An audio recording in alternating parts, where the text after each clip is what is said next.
What do you make of his change of direction when it comes to wanting to release the Epstein files? Oh, I don't think that there's a change of direction. I mean, I think that they finally came up with whatever their scheme is going to be to make sure that he is quote unquote protected from, all of his dirtiest secrets being revealed. But the reality is that we know that he's a nasty individual. We know that he's a creep. I mean, we knew this. They knew this when they voted for him the very first time and the second time, and for those that voted for him the third time, because we had the tape, the Hollywood Access tape where he was talking about grabbing women by the pee. We had the lawsuits that have been filed against him where he and Jeffrey Epstein were named together as being rapists. So this is a matter of people just not wanting to see what's in front of them. It's amazing how people can come up with all kinds of stories on people they don't like and then ignore the truth about people that they do like. And I don't understand why they like him so much, because he clearly don't like them. Because when 42 million people, and I know some of them had to be MAGA, when they needed to line up to get their EBT and it wasn't nothing there, he didn't care. So, I think that people need to get back to prioritizing themselves and their families and their future instead of being dragged to hell by this dude who obviously has them in a cult.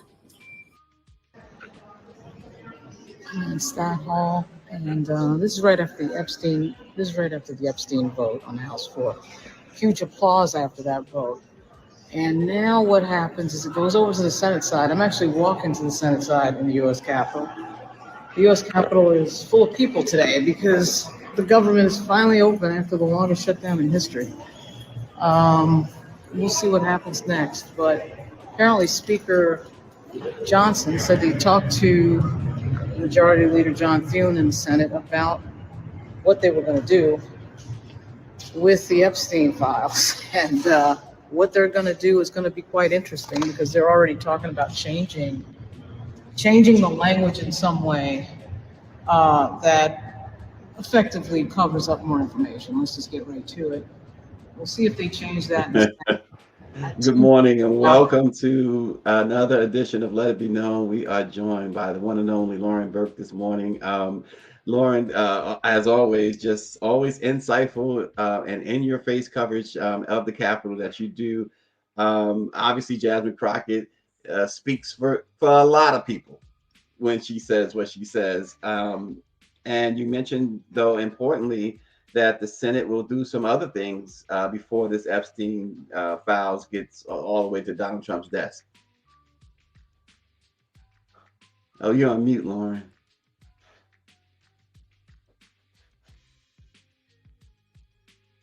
It's not coming through. Your mic is not coming through at all. Uh-oh. We got some technical problems. You want to try and go in and go out? Okay. Interesting to get Lauren's take because she is there. She's always in the Capitol and up close and personal. So here we are, Lauren. We can't get you, Lauren. She's trying to figure that out, but we'll get back to that in a moment. There's a lot to talk about this morning when it comes to Capitol Hill and when it comes to this whole situation that America finds itself in, including we're going to talk this morning about a federal court blocking Texas from using its newly redrawn congressional maps in next year's midterm election. That is a huge defeat for Donald Trump and for MAGA, and for it's a real blow to preventing people from voting, from preventing people from making the choices that they want to make. And it happened in Texas. That's what makes it really interesting. See the difference, folks, and Lauren will probably talk a little bit more about this too. The difference with California and Texas, California voters voted for their new maps. And now we got Lauren. We're going to get into the map situation in a little bit, but I want to go back to the Epstein files, Lauren. Yeah, can you hear me? Yes. Oh, that's interesting. Got this highfalutin Rode mic and couldn't hear that. Wow. I guess, well, okay, that's cool. So yeah, so are we talking about maps or are we talking about Epstein? What are we talking Epstein. I want you to break down what the Senate might or what you see them doing here. Oh yeah, I don't know what they're going to do. I mean, the Senate passed it. The Senate did pass it right away. I filed that last night. I was surprised. They did it by unanimous consent. So it was like an hour after it left the House. Chuck Schumer hit the floor and said, you know, I'm moving to pass this by unanimous consent. Nobody objected on the other side or his side or anybody. And then it passed. So now it's headed to Donald Trump in the White House. I was really surprised at that. I think everybody was a little surprised at that. So it just passed.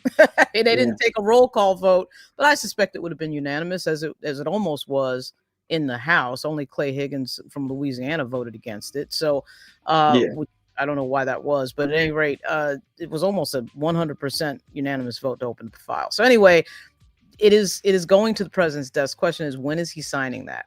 And what is going on now? You know, I don't know the answer to that. I don't think anybody does.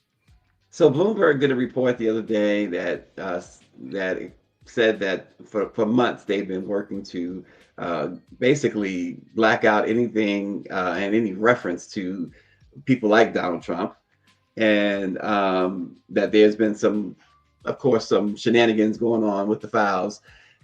What are we expecting, Lauren, if he does sign this? What are we expecting? We're expecting. What can we expect? Actually, I should say, what can we expect? There's going to be a lot of names that come out that probably have not been realized before. When you have that much files coming out in voluminous documents, and Zeteo and ProPublica have already set up databases for what has already come out. It's going to be very easily searchable. What these media organizations are going to do is load this thing into a searchable database. And then everybody in the media and everybody else is going to be able to search for names of people. And certain people are going to come up. And I think some of those people are not going to be known to anybody. And talking to Congressman Thomas Massey of Kentucky, who got this thing kicked off in the first place with the discharge petition and everything else, he said that he thought that Trump might not necessarily be the star of the show in those documents, but we already know from previous reporting that his name comes up a lot. And we found out from last week that Jeffrey Epstein was emailing about him, and his name is going to come up. In what way it comes up, nobody really knows, right? So that is the thing, but there's going to be a lot of people. There's a theory that the donors in West Palm Beach in New York will be involved in this because anybody in the orbit of Donald Trump would naturally come up. That makes sense to me. There are going to be people who are going to come up that nobody thought would come up, I suspect. That's you see Larry Summers ducking and dodging. Exactly. I was going to mention that. And he's not the only one, obviously. Right. RNG says, Lauren, everything that is being released is unclassified. How about release the classified documents? He says those millionaires and billionaires paid good money to have their names hidden. Well, I actually asked Thomas Massey about this. What difference did the files make that came out from House Oversight? What's the difference between the House Oversight files that came out that I guess are obviously unclassified and the ones that you're talking about when you say you want in this resolution, in this bill? He goes, there's a huge difference. Lack of redaction, lack of interference from the Justice Department redacting and trying to hide everything. He said there's some key differences. So I assume that I assume that what comes out is unclassified, because if it was classified, we probably wouldn't be having this conversation at all. You can see that there's some, conversations about sudden legal investigations being announced by the White House on the Democrats so that you can hide the files under the cover of, there's an investigation. So they're going to play that game again. I don't know what they're going to do. Donald Trump does what Donald Trump wants to do. And from one hour to the next, he changes what he's doing, and he's a pathological liar. So who knows what he's going to actually do? Is he going to sign the thing and that's it? And frankly, if you're so innocent and there's no issue, I'm not sure why you're not signing it. That's the thing Right. I've always said. I'm a big believer in documents, emails, and evidence. And this is the type of valuable information on a case that you cannot beat. But I don't know whether he's going to sign it or not. A couple of things, a couple more things from the chat. Dr. Marilyn says, "Why don't the survivors create their own list? Forget Congress." It's funny. The survivors were on Capitol Hill all day yesterday, and they that came up, I think, at their first press conference. Right, it didn't come up yesterday specifically. They didn't really take that many questions. There's a lot of people talking, which you have the survivors, the members of Congress. You had Marjorie Taylor Greene saying some really newsworthy stuff. And so the question of why don't they do their own list and put it out there has come up before.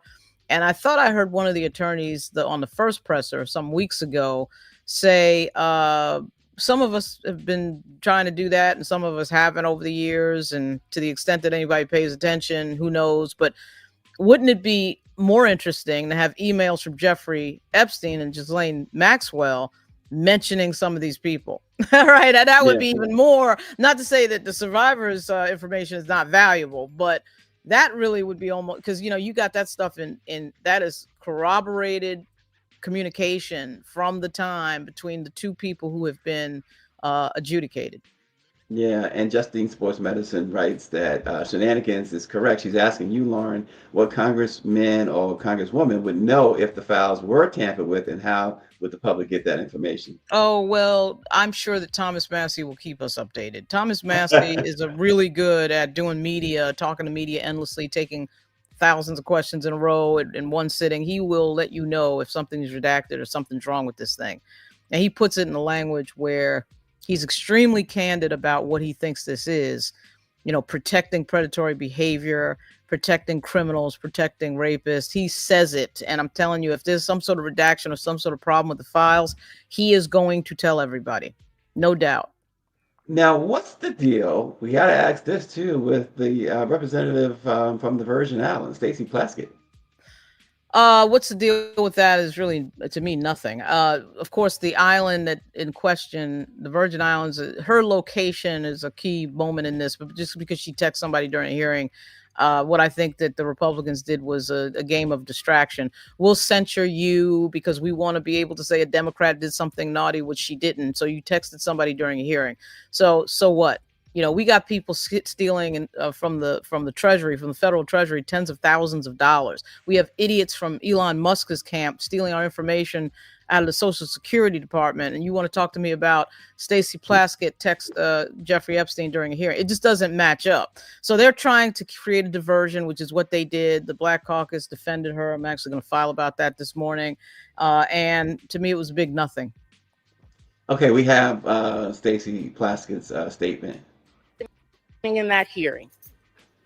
And I got a text from Jeffrey Epstein, who at the time was my constituent, who was not public knowledge at that time that he was under federal investigation, and who was sharing information with me. Now, I heard recently from someone that I was seeking advice from him. Let me tell you something. I don't need to get advice on how to question anybody from any individual. I have been a lawyer for 30 years. I have been a narcotics prosecutor in New York City. I have had the honor of being a political appointee at the Justice Department after September 11th as a Republican appointee in the Bush administration. I know how to question individuals. I know how to seek information. I have sought information from confidential informants, from murderers, from other individuals, because I want the truth, not because I need them to tell me what to say. And if you look at the transcript, you will see that I questioned Michael Cohen for 5 minutes. The Washington Post only shows you 30 seconds. You want to talk about texting felons? How often do you text President Donald J. Trump? That's the individual we should be concerned about. And You know, the thing about it, Lauren, you know, people could say what they want about, and naturally, we know Donald Trump says a lot about black women, these lawmakers, these black women lawmakers, but whether it's Stacy Plaskett, certainly Jasmine Crockett, they always come prepared and with receipts. Yeah, Plaskett's really good in committee. I actually think this is happening because she's a bit too good in committee. It's just like Al Franken was, where the Republicans just become annoyed at somebody and then they figure out a way to bring something up to smear somebody. But really, I think texting somebody during a hearing, no matter how friendly it may have been or whatever, I really don't know why that matters compared to the levels of corruption that we're seeing throughout the government as carried out by the Trump administration. In your face too. I mean, they Yeah. no longer hide this. You know, you see the hypocrisy. They had the leader from, was it Saudi Arabia or wherever he was from, Right. Syria, wherever he's from, back to back. It was Syria, Saudi Arabia, but the last guy Mhm. was alleged to have hacked up the journalists, and Trump says basically, hey, it is what it is. Yeah, the reporting is that this is the Saudi king. He apparently the reporting indicates that he gave the order to murder Adnan Khashoggi. And of course, a reporter asked about that, and then Trump goes into defense mode. Remember, Adnan Khashoggi is an American. He's an American, so you would think an American president would defend Adnan Khashoggi and not defend the Saudi guy. But it's all about money. It's all about some deal that they're making. Trump has absolutely no moral compass whatsoever and doesn't care. Unlike any president we've ever seen in American history, even some of the worst presidents that we've had, we haven't seen some of the things that he's done. And I think he's eclipsed Woodrow Wilson and Andrew Jackson and so many others in the racism category on so many levels. We have a white supremacist effectively running the country and Stephen Miller. There is no end to them. There's no bottom. And that's why the Democrats are so focused on the 2026 elections. Yeah, and a week before that, he had another Middle Eastern leader who was on the U.S.'s most wanted list.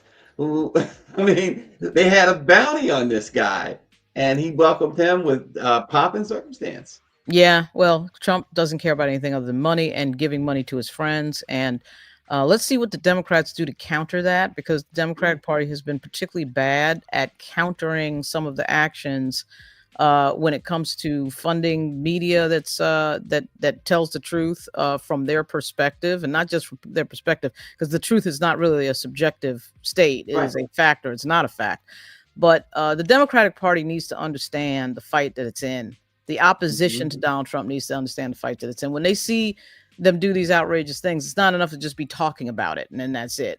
Talking about it is not what is called for. There has to be action behind to meet and counteract the actions that he has taken, like dismantling the Department of Education, for example. And then we don't know where the Civil Rights Division within the Department of Education is going to end up. But he's dismantled all the civil rights related initiatives that the Department of Education was carrying out. They're doing that for a reason. And so people need to wake up. Yeah, and I mentioned these two Middle Eastern leaders, and yet these Trump and MAGA folks blow a gasket because Zoran Mandami wins the election in New York to be mayor, and all of a sudden he's a terrorist because give me a break. Yeah, I've been asking these Democrats, particularly Hakeem Jeffries, like, what is it about Zoran Mandami that you don't like? He's been talking about affordability this entire time. And it amazes me how, when Zoran Mandami mentions stuff like free buses, everybody flips out, free bus fares. But really the issue that he had centered on was affordability, which the Democratic Party claims they care about. And from time to time, the Republican Party claims they care about. So tell me what, other than the label that he has on his political affiliation, if we look at the policies he's talking about in one of the most expensive cities in the country, one that I happen to pay taxes on a house for, which thank goodness I'm getting assistance from other family members on that one. And I know what it is to live in New York, and everybody who understands just visiting New York knows that. And that is what he is talking about. And who comes out crazy? The billionaire class, the millionaire class. That tells us all we need to know about what's going on here. They feel like we control the political system. How dare anybody talk about us getting one dime less than what we're getting? And we don't want anybody having any of that discussion. Yeah, and you mentioned the white supremacists and racism, and if anybody can't see it, this petulant child has been after Obamacare since he became president, since he was running for president the first time, and it's coming out this morning that they are indeed going to remove the subsidies, which in effect takes away affordability for at least 30 million Americans. And in their minds, and it's like with the SNAP, the Mhm. racist mind says, "Oh, that's black people, that's brown people," when it's majority, not just majority white folks, but it's MAGA folks who you're hurting too. So when you have that much hate, you can't see. You're blinded to these facts, and these subsidies. I just read in the Washington Informer, for instance, this couple, just a couple, they make 80,000 a year. They were paying $328. Now they're going to pay $2,400 a month for health care. This is Donald Trump doing Donald Trump things, and no replacement for it. Of course not. They've never had to replace. They don't want a replacement for it. This is about health insurance companies making even more money, is what this is about. And those health insurance companies are funding these politicians, which is why you don't hear a whole lot of pushback. Not even really. You're hearing it from the Democrats, but I go back to the single payer argument of 2010 when Bernie Sanders tried to institute single payer, which is exactly what we should have been doing, and he effectively was stopped by the Democrats, and Joe Lieberman and Barack Obama, President Obama threw his hands up and said, "Oh, there's no way we can get that," which is always what the Democrats do. See, the Republicans never do that. No matter how outrageous the thing, they never say, "Oh, we can't do that." No, they do it, right? They just do it. And so, and they push for it. They push for what they want. So the healthcare debate is really about big companies getting richer because our political system is now owned by corporations, and that of course happened with Citizens United, and that made everything work. It would not that it wasn't bad in the first place, but now it is out in the open that these corporations, if I give you enough money, I control everything that you're doing, and it's made life worse for the average American.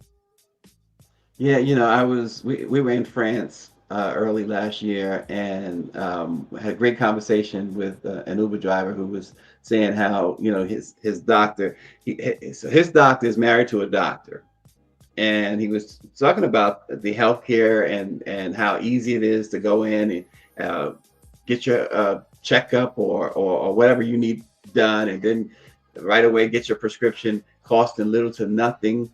And these two doctors, longtime doctors, they live in a little flat together, and they have second jobs because they're not raping the system like they do here in America. Yeah, it's amazing how things work in other countries, particularly nations that are industrialized nations like ours. They don't have anything like this. I've had a few friends that have gotten hurt in other countries, France, England. Somebody falls off a bike, whatever, and they treat you for free. You're a visitor. It's unheard of. We don't unheard of here. But this is a for-profit system. This is a dog-eat-dog country. This is a country of survival of the fittest. With all the talking and Charlie Kirk holding a Bible on stage and quoting the Bible and all this nonsense, right? And these guys love to wear Bible quotes on their sleeve. But when it comes to the issue of poverty, and I just watched over the weekend several organizations, one in Portsmouth, Virginia, and the other in Chesapeake, Virginia. The one in Chesapeake, Virginia, is going to feed a bunch of people on Thanksgiving. The other was having a giveaway, a turkey giveaway by a member of the Portsmouth City Council, Vernon Tillage, who does it now every year. And incidentally, there's a gigantic turkey giveaway, as there are in many states, from a councilman in Suffolk, Virginia, Leotis Williams. That's happening, I think, this weekend on the 22nd. At any rate, the fact that that's happening, and the fact that that's had to happen in communities, when you see these people come in, don't have a lot of money, in a country that is the wealthiest in the world, and then have to read in the same moment that Donald Trump has decided to give $40 $40 billion to Argentina for no good reason. These are the things that tick people off, right? But these people voted, a lot of these people who are suffering under Donald Trump, they voted for him, particularly in the Hispanic community. They voted for him. So this is what happens when you are not paying attention. Although I don't know why you would have to pay that much attention to figure out that Donald Trump does not care about anything other than himself and loading up his friends' bank accounts with the money from the Department of Treasury. And Department of Justice, they're going to pay Michael Flynn $50 million. Yeah, of course. They're just giving away money to people. Now, what the Democrats should be doing is coming up with a plan 2029 to either prosecute some of these people or get the money back or do something, right? But I can assure you, just like what we saw after the waterboarding incidents of the Bush administration, the Obama administration came in and everybody just wanted to forget everything and we'll just forgive everybody. That is one of the biggest mistakes. Same thing that happened after the Civil War. We're not going to take the, symbols of the Civil War down. We're not going to take, then we let them put monuments up later at the turn of the century. You cannot do that. There's got to be a pushback. But one of the problems that the Democrats have is white Democrats, quite frankly. White Democrats who can't figure out what they believe in and don't really want to push back too hard on racism because they don't want to but they don't want to piss their friends off. So that's a conundrum that keeps coming up again as well. Yes. Laura, let's move to the maps. Texas, the federal court, they blocked Texas redrawn congressional maps. They said that the map is unconstitutional. It's an unconstitutional racial gerrymander. It's interesting. Obviously, they're going to take this all the way to the Supreme Court. They are. Looking for the favorability of the Supreme Court. We know that is in Trump's back pocket. At least 6 of those justices are. But what's interesting, I find, is that California decided to let the voters do this, and the voters decided on their redoing the maps. Texas did not. It could turn out, right now it's turning out anyway, at least today, that the Democrats win this one big time. Yeah, I mean, the maps, it depends on what the Supreme Court does. And the Supreme Court, of course, has a habit of, they have a habit of doing whatever Donald Trump wants. This one is so blatantly effed up, though, that even John Roberts might have trouble trying to articulate what these Republicans did in Texas. Big win for Al Green, who was the plaintiff in the case that won. It was a Trump juror. Interestingly enough, a Trump appointee brings up race in the decision in a big way. That's in the story I submitted last night. I'll probably post this morning. And so that whole scenario was not what these Republicans thought. I mean, see, even some of these Republican judges can see what's going on. I want to answer 2 things in the chat. One is from the Big Cheese with regard to who built New York. The New York was actually built by the Dutch, the Indians, Black folks, yes, exactly. And several minority communities, the Irish, the Italians. I mean, New York was built by really an immigrant community with the exception of the Indians, of course. And so New York was built by a lot of people. I don't know why people want to get in their feelings about one group doing it. I mean, it's really a group of people that come to New York and build New York. And to Dr. Sturdivant with regard to taxes, I have a niece that lives in Texas, and taxes are forever. Property taxes in New York have become ridiculous. It's just become insane. It's just become ridiculous. And I'm just saying that, I don't know how that people have to come in from Connecticut and New Jersey now and Long Island to work in New York on salaries that are over 90,000 a year. So it's crazy. But to get back to the maps, I did talk to the Texans, Mark Veazey. I talked to Al Green yesterday.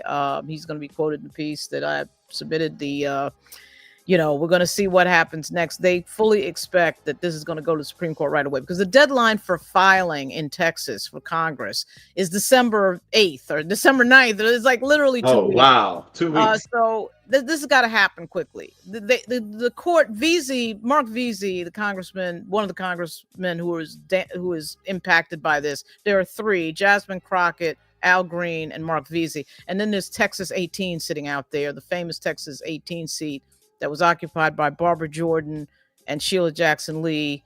And what was the dude's name that died in the plane crash? That's crazy that I can't remember it right now, but somebody will put it in the chat. Mickey Leland. That seat, that seat is sitting out there as the other thing that's going to be impacted. One of the open questions is whether or not the Hispanic community is going to vote Republican, because now we're seeing in the polls, because, you know, Texas Republicans thought they were slick.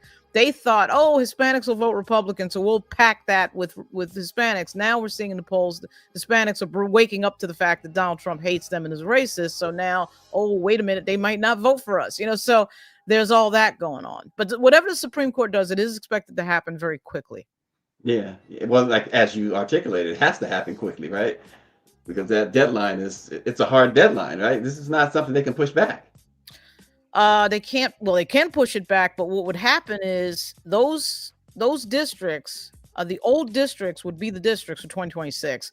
The other thing that everybody's got to pay attention to, this is a separate piece onto itself. Al Green is running. He is now filed to run in the new district that was created by the Republicans in Texas. He would have to go back to his old district for this to make any sense. So he has got to change his registration. You cannot run in two districts. So Al Green would have to figure out pretty quickly which district he's running in and what district it is. So the Supreme Court has to be making a decision pretty soon. Okay. Wow. Yeah. I'm sure you're going to keep us apprised of all that. Yeah. Again, Trump raised eyebrows during several tense exchanges with members of the press over the weekend, and the viral post that circulated yesterday and taken during a November 14th press gag on Air Force One as he flew from D.C. to Mar-a-Lago. He was, of course, asked about the Epstein files when an off-camera female reporter, later identified as a Bloomberg News reporter, began to ask if there was anything incriminating in the Epstein emails, and Trump pointed a finger in her face and said, "Quiet, quiet, piggy." Yeah. It's crazy. I mean, I think that I see a lot of people commentating that, oh my goodness, they should have stopped everything and stopped, you know, the entire conversation. Remember, you're on an airplane with the president of the United States. This is not like you're in the briefing room where you can just say something, walk out the door. You're in basically an enclosed structure that you can't just walk out of.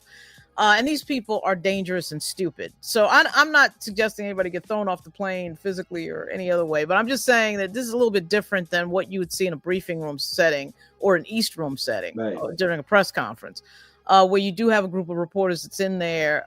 Not to say the traveling press. The traveling press pool is actually the more senior members of the White House correspondents group, but it's a little bit trickier than, you know, what you typically have at the White House. What he said was absolutely stupid, but I would just suggest to everybody, you know, it's harder than you think it is saying something back to Donald Trump. Donald Trump is not going to stop talking because you said something back to him. This is going to be a tit for tat. This is going to be an ongoing thing. He's not a guy that blanches and goes away. That is going to go viral. That's going to go crazy. You're going to get death threats. This has happened a million times. You know, we had a guy that threatened to blow up several members of the media and members of Congress that the FBI caught up to a few years ago. And that is a serious thing. So I know, you know, it may seem like, oh, we just would say stuff back and we would, you know, say something back to the president. Yeah. Okay. If these people were normal, you might. And they're not normal. And you got to think about that. They're renditioning people to El Salvador. So they won't leave this guy Kilmar Garcia alone. They're talking about shipping him to the continent of Africa. So I know that it might seem like it's easy in theory. What he said was crazy. He said other crazy things to other journalists, as we know. But the way you deal with it in real time is different than the way you might deal with it in theory. That's all I would say on that. Yeah. Nancy Wall says Mary Bruce was another reporter who got smart with him. And Aquarius says that 47 saying Piggy taking words from Charles Manson. And there, I guess, is the photo. I don't know if she had the video there, but it was the photo and perhaps the video. Quite a photo there. That's the pool photographer in there, probably Doug Mills or somebody took that. Yeah. And I just, you know, the guy is a bully. He thinks he can say and do anything he wants. And he is in a position of power where he can do a lot of things that are ridiculous. So you got to keep that all in mind when things are going on. Yeah, as Greer points out, that finger in her face, it's just so disrespectful. But we know that, and you've articulated earlier, there's no bottom to this administration. Yep, and I think I'd lose it too. Yeah, I mean, you know what this is. He's a bully. He's a jerk. I mean, that's just who he is to the core. Yeah. Switching gears totally, Lauren. Yesterday we discussed a viral video of a horrible Karen nurse ignoring the pain and impending birth experienced by a Black mother. And today, the Black maternal health care has again been shown to be an absolute crisis in this country. And now a viral video of a Black woman who allegedly gave birth in her car less than 10 minutes after being discharged from an Indiana hospital is shining a light on how the healthcare system continues to mistreat Black women. The woman's name is Mercedes Wells. She was at Franciscan Hospital in Crown Point, Indiana, in the early morning hours of November 15th, believing she was in active labor. Well, at the time, a nurse told her she was 3 centimeters dilated. Although Wells says she was experiencing painful contractions that were becoming increasingly frequent, she was discharged from the hospital after being monitored for more than 5 hours. The nurse said she can feel the baby's head, but there's no change. And she said she was 3 centimeters. Well, 10 minutes after she walked out of the hospital, she gave birth in her van. Yeah, well, And the lawsuits should be flying. That's all I can say. Ben Crump or Morgan and Morgan or whoever's out there, the lawsuit should be absolutely flying on medical malpractice. They are going to have to obviously prove damages, but you're going to have some sort of pain and suffering. And, you know, the idea that these people are on video and everything is on video now, because, of course, we have cell phones that do really good video. But the idea that that would happen any place, anytime, as if we're in some sort of third world nation. But our stats are as if, for maternal health, our stats are in a third world nation. So people should be sued. They should get sued. I mean, you know, this is the way you do it. You take money out of people's bank accounts. They'll start paying attention. Yeah, exactly. Hit them, as they always say, hit them in the wallet, hit them where it hurts. But this, you know, the maternal health situation for Black women have been just absolutely horrendous in this country. And thank goodness about, you know, for doulas. We, you know, Niele mentioned that yesterday. I always say, you know, my daughter's a doula. I mean, the job that they do is just incredible in helping as much as they can these pregnant women, no matter what their race is, but especially Black women. Yeah. There is definitely part of that is probably lack of healthcare coverage, by the way, because we have over-indexing in our community of poverty, and that usually indicates that you would not have healthcare coverage.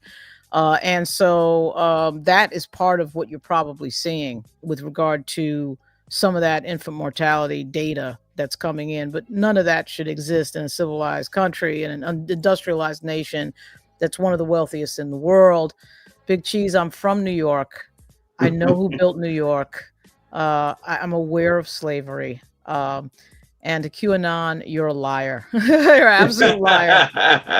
And that's just what it is. That's what it is.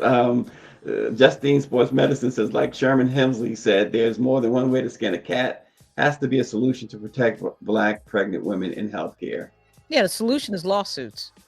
The solution is class actions, and the solution is suing these hospital systems. Absolutely. Absolutely.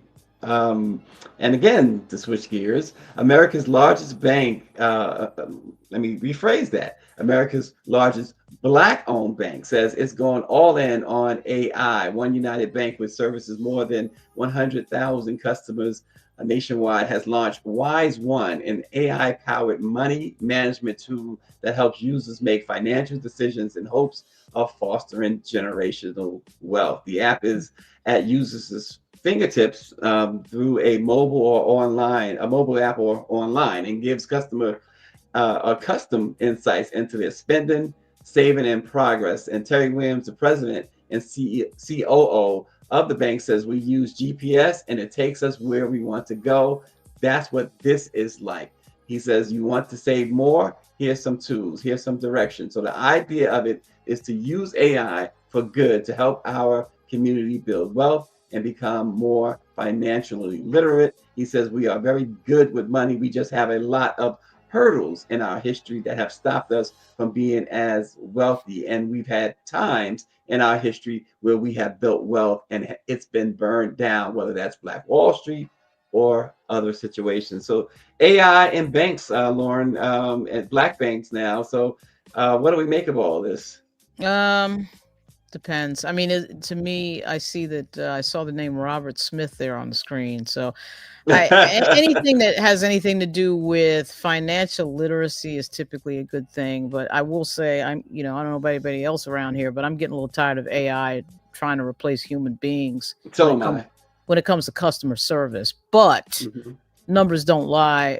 One application it probably would be good at is mathematical computation and figuring out what stock trade would be better or worse. AI will probably be really good at that because those are finite things. But when we start Right. getting into subjective conversation about certain things that happen in customer service settings where these companies are really trying to do everything, literally everything, with some AI bot. I mean, Amazon and I'm trying to think of the other company. I mean, like, you cannot get a human being in some of these companies when Right. you make a phone call. And that's starting to get tiresome real fast.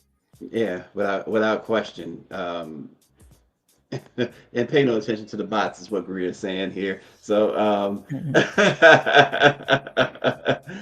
so anyway, yeah, I'm with you on the AI thing, and I've seen what kills me the most is I have seen so many, and I'm talking about mainstream news organizations, newspapers.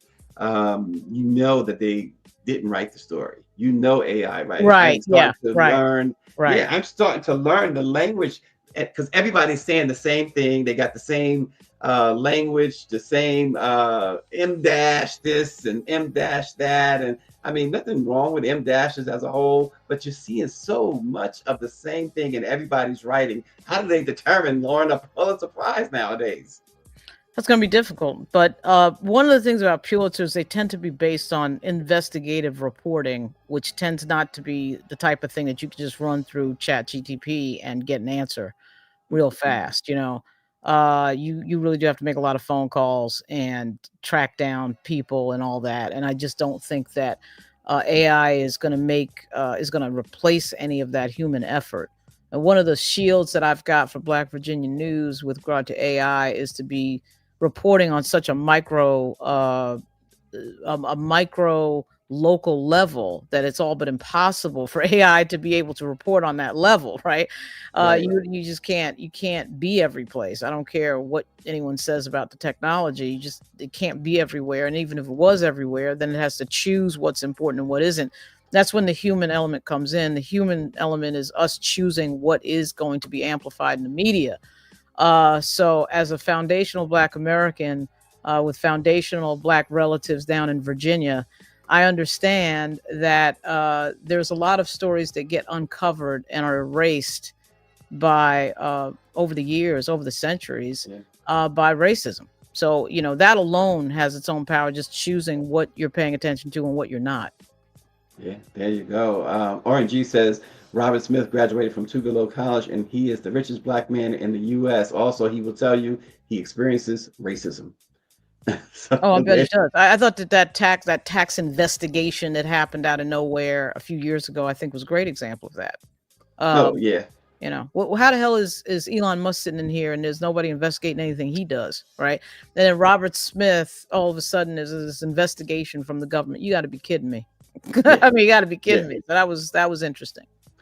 Yeah, there was speaking of Elon, there was a stat that came out. Of course, they have decided to give him make him a trillionaire. But he talks about something about with schools, and they said every school teacher and professors in the country combined, plus something else, don't even come close to the wealth of Elon Musk. Their salaries. Yeah. It's like they said every single school teacher in the country and every single professor and administrators combined. Yeah, I think we spend too much time in our country looking at the Forbes list instead of figuring out how to get on it. Like we're very voyeuristic when it comes to other people's money. In the end, it doesn't matter. It doesn't matter how much money Elon Musk has in his bank account. What matters is how much money you have in your bank account and how to get more in there. So we're very funny about wanting to know things that have absolutely nothing to do with our own lives and no impact whatsoever. So there's that.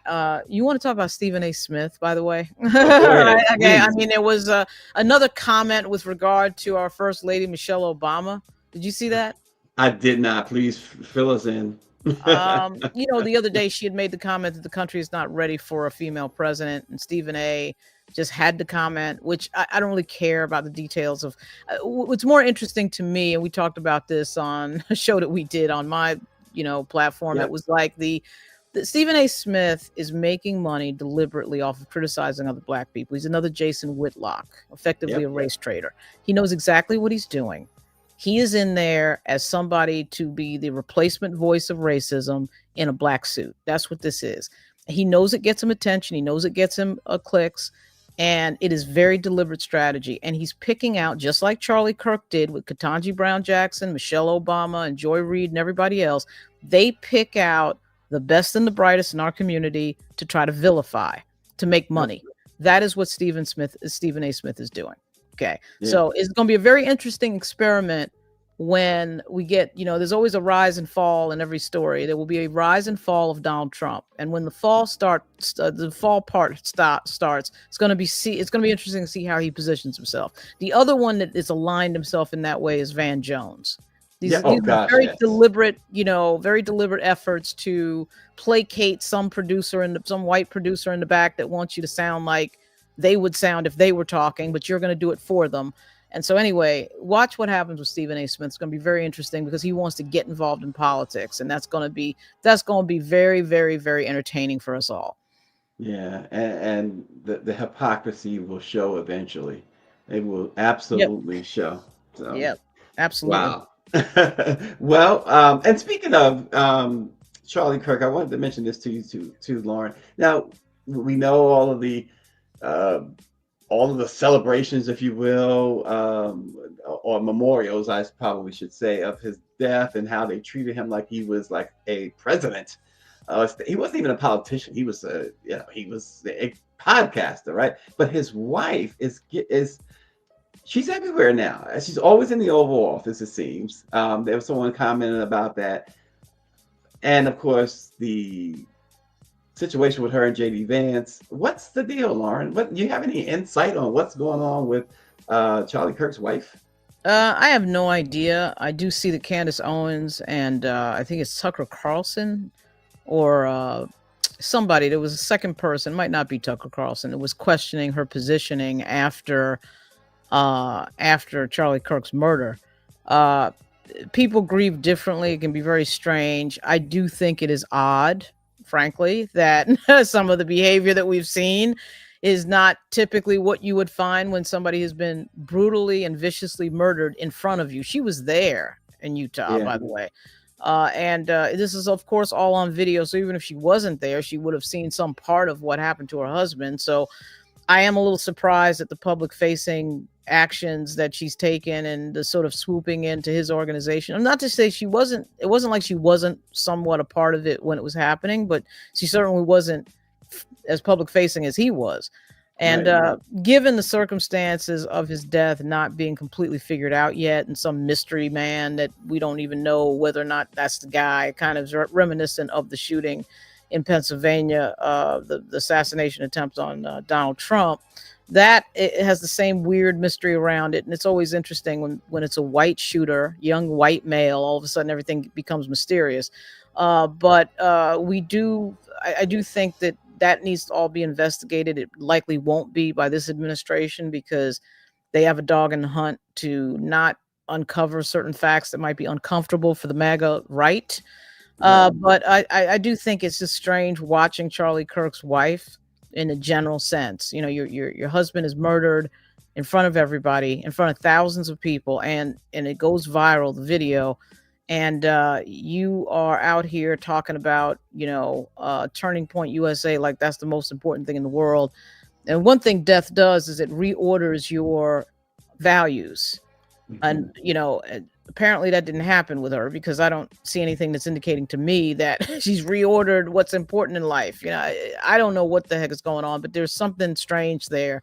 And it's bound to get uncovered because you do have so many sleuths out here that are very interested in that story. Yeah, without question. All right, before we get out of here, a Black history fact for everyone on this date. In 1867, South Carolina citizens with a majority of Black voters endorsing the Constitutional Convention began the process of creating a new, more democratic state constitution. This new constitution was drafted and approved by voters in April of 1868, and it included provisions for universal male suffrage, integrated public schools, and equal political rights regardless of race. The effort was a direct result of the Reconstruction Acts, which had granted Black men the right to vote in former Confederate states. Black voters strongly supported the Constitutional Convention, with 66,418 Black voters and 2,350 white voters casting ballots in favor of it. The new Constitution established a more democratic system by abolishing property and race restrictions on voting. So interesting stuff way back in 1867 on this date. That's Radical. our Black history fact. Yeah, how about that? I love how the word radical has made its way through the 1800s and right into present day, because every Black candidate is called radical by the Republican Party. The radical left. Everything's radical. Everything's radical. It's a great photo there, great image there. Yeah, absolutely. Greer has a knack for finding these things. I don't know how she does it, but and I don't know how you do it, Lauren. The coverage on Capitol Hill from you, folks, check out Black Virginia News every day. Lauren is awesome. She's simply awesome. Yeah, there should be 3 stories up at some point at BlackPressUSA on, and actually those stories, probably one of them will end up on Black Virginia News as well. There's a lot going on Capitol Hill. The members are going to get out of town for Thanksgiving at the end of this week, but this is their first full week of work in like 5 weeks, 5 weeks. So everybody's ready to talk, and it's interesting talking to them, and probably see a few today. We'll see how the day goes.